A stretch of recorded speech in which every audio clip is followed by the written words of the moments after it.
ശ്രീകണ്ഠാപുരം ഇരിട്ടി സംസ്ഥാന പാതയിൽ തുമ്പേനിയിൽ വാഹനാപകടം. ഒരാൾക്ക് പരിക്ക്. ഇരിട്ടി ഭാഗത്തുനിന്നും വരികയായിരുന്ന ടൂറിസ്റ്റ് ടാക്സി ഇലക്ട്രിക് പോസ്റ്റിലിടിച്ച് സമീപത്ത് പാർക്ക് ചെയ്തിരുന്ന പ്രൈവറ്റ് കാറിൽ ഇടിച്ചാണ് അപകടം ഉണ്ടായത്. കാറിലുണ്ടായിരുന്ന കണിയാർവയൽ സ്വദേശി രാജനാണ് പരിക്കേറ്റത്. ഇയാളെ കണ്ണൂരിലെ സ്വകാര്യ ആശുപത്രിയിൽ പ്രവേശിപ്പിച്ചു.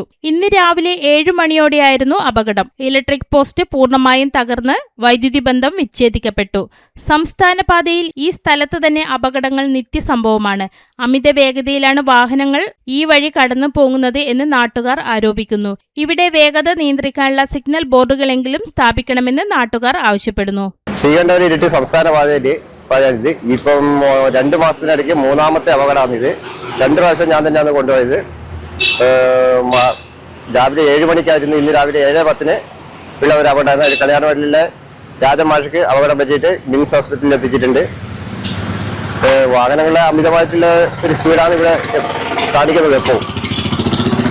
അതുകൊണ്ട് അതിന് വേണ്ടപ്പെട്ട നടപടിയിൽ അധികൃതർ എടുക്കണമെന്ന് വിനീതമായിട്ട് അഭ്യർത്ഥിക്കുന്നു.